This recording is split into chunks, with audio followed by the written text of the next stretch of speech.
Hi everyone, my name is Feng Xiao. So this is of course not only my work, but also the work of my wonderful co-authors Jinquan Zhang, Jianwei Huang, Guofei Gu, Dinghao Wu, and Peng Liu from Penn State and Texas A&M. Today, I'm going to talk about some interesting new attacks against SDN controllers. I would like to start with a little background in SDN. SDN is a network paradigm that separates the control logics from the data plane. And there is a networking OS called SDN controller in the control plane. This controller will be responsible for most network functionalities, such as forwarding and load balancing policies.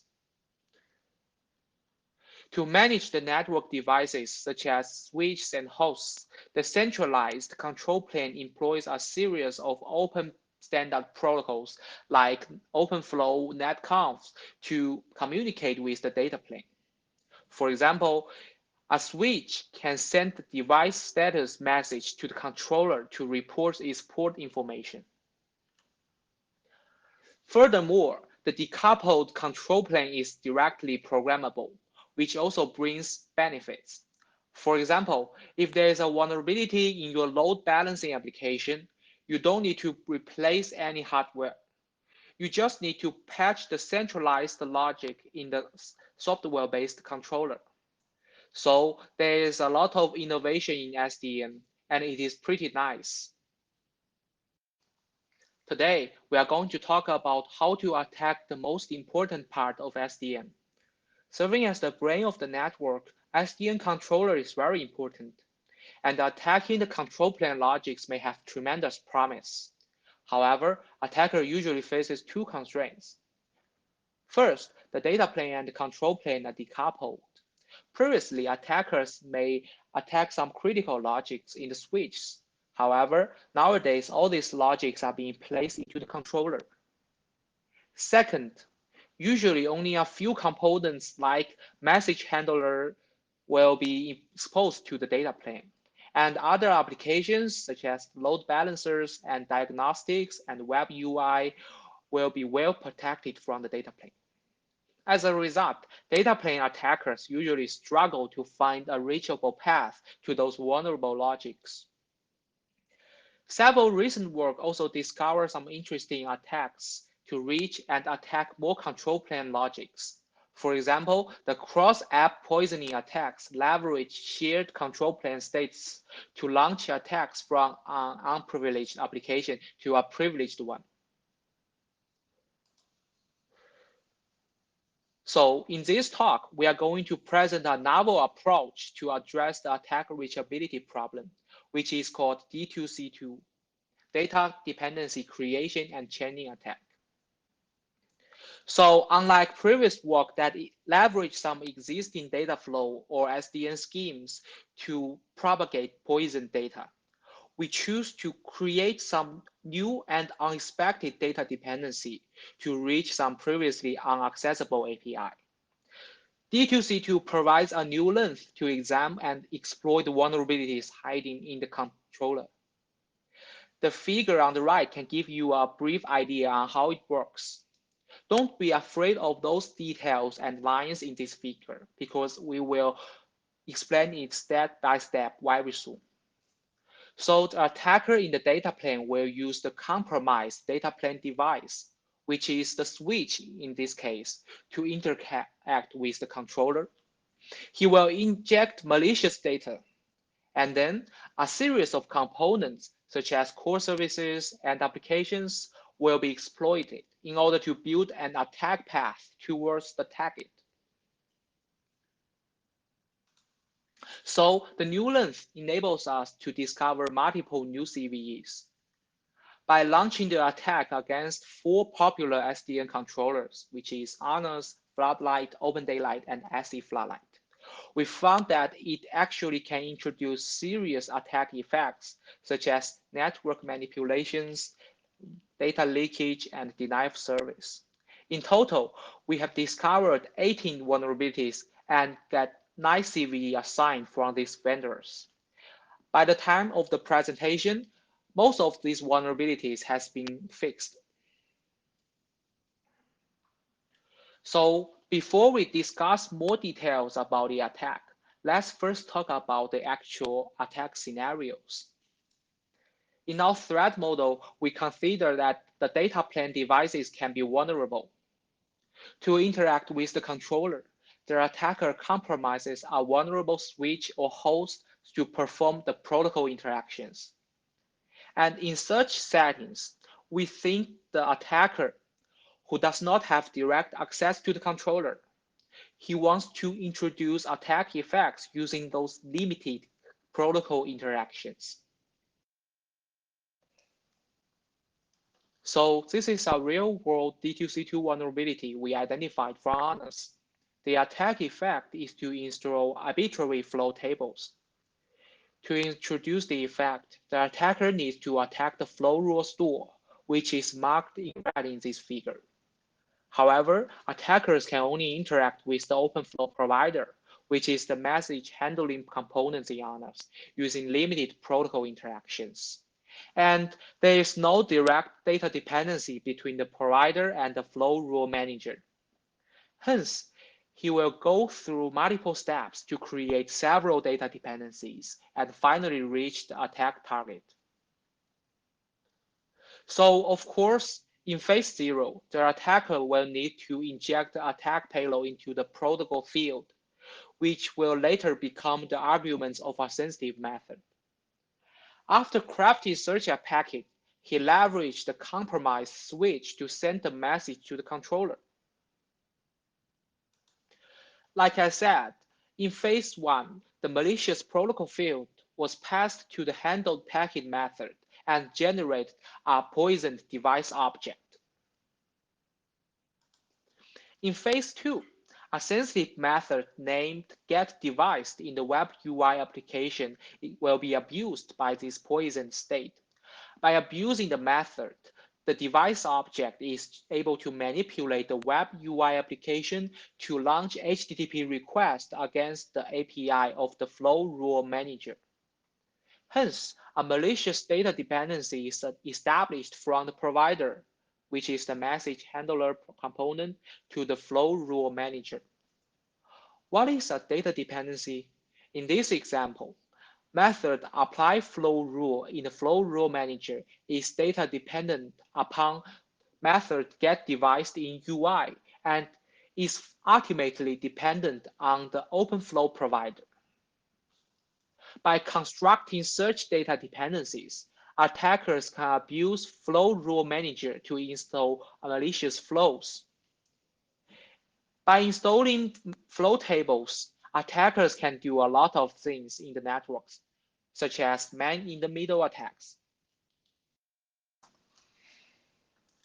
Okay, so such vulnerabilities are big risks, and we should think about the detection. So let's define the problem first. We concluded 4 categories of control plane data items that might be poisoning during the attack, which is protocol messages, network states, databases, and config files. Second, to investigate how control plane components will be affected if a certain data item is poisoned, we study and conclude 2 types of method. The first type of method is called data collecting method, which collect data from the 4 categories. The second type of method is called sensitive method, which will be abused to poison other data items and propagates the attack. Also, the D2C2 consists of many phases, and in each phase, a data collecting method collects poisoned data, and a sensitive method will be abused by the collect data.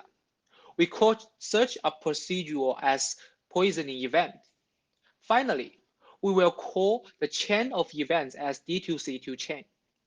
In such a chain, every 2 neighbor events in the chain should have the following relationships, which is the prior event must be able to create at least one data dependency to the later one. So according to this relationship, we try to chain the identified events together. To automatically detect D2C2 chain, we built a tool called SV Hunter. SV Hunter consists of the following three components. First, it takes the controller bytecodes as input and use a tracer to pinpoint a group of poisoning events in the controller. Then, the reasoning engine reasons the causality relationship between the identifying events in order to create D2C2 chains. The third component is a complementary module to help people synthesize the D2C2 exploits. So the tracer will identify potential poisoning events that can be abused to create malicious data dependencies. Here, we use data flow tracking to pinpoint potentially vulnerable flows from the data collecting method to sensitive method. So as shown in the picture on the right, we will track the code and to find the data flow, which is demonstrated by the red line. And then after identifying poison events, which is the code that start from the data collecting method to the sensitive method, our reasoning engine will leverage the program semantics and heuristics to infer what kind of items might be affected by this event. Currently, we introduce architecture-related heuristics for the three mainstream controllers, which is honors, floodlight, and open daylight. And these heuristics are also can be used in their variants. To describe these events, we design a simple but effective declarative language, which is called event reasoning language. The picture on the right is the grammar of the language. And the sentence on the right is from one of running example. As demonstrated in the example sentence, we will use two sub-sentences, which is if and then, to respectively model the precondition and the post-condition of our poisoning events. The precondition described how the events will collect data items, and the post-conditions will describe how a sensitive method will be abused and to poison other data items. First, in the if sub-sentence, reasoning engine will decide that this event collects data from the data plane control messages. Then, the engine leverage program semantics and heuristic to decide that the sensitive method can poison the device objects, which is one of the data items in the controller. And in the last module, to facilitate the complex payload generation, we further visualizing the entire chain.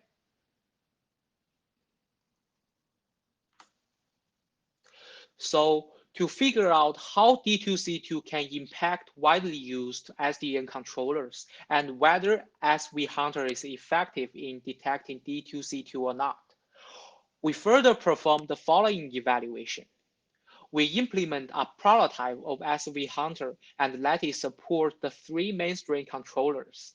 Then we test the four controllers and their built-in applications.